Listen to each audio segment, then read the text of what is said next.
Africa Maibuya movement leader Floyd Shivambu has poured cold water on claims that former member Sandile Manana once held the deputy president position within the organization's youth structure. This follows a resignation letter penned by Manana in which he announced that he was stepping down as deputy president of the Africa Maibuya Youth League to return to the Umkhonto weSizwe Party. But Shivambu, who previously served as Secretary General of the Umkhonto weSizwe Party, firmly rejected Manana's version of events and said Manana was never part of our youth leadership, nor was he ever going to be appointed as deputy president. We publicly announced our leaders, and he was never announced. Maibuya is intact and growing stronger every day. It's about total freedom and emancipation now.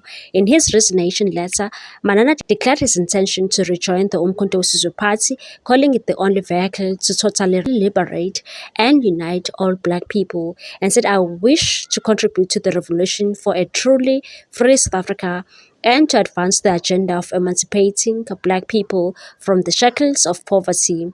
However, Kamokhetswe Masike, National Youth President of Africa Maibuya, also dismissed Manana's claims, saying his assertions stemmed from confusion rather than reality, and said Mr. Manana has never been formally appointed to any leadership position within the youth movement. His claims seem to arise from a misunderstanding between our official structures and broader consultation processes we engage in with stakeholders. Masike stressed that the organization's leadership remains united and unaffected by Manana's departure, as that we urge stakeholders, partners, and the public to disregard the so-called resignation letter and rely only on official communication from the recognized leadership of Africa Maibuya Youth Movement.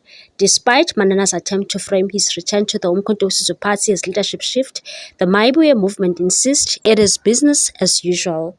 What's your take on this one, people? Thanks for watching. Please subscribe for more news.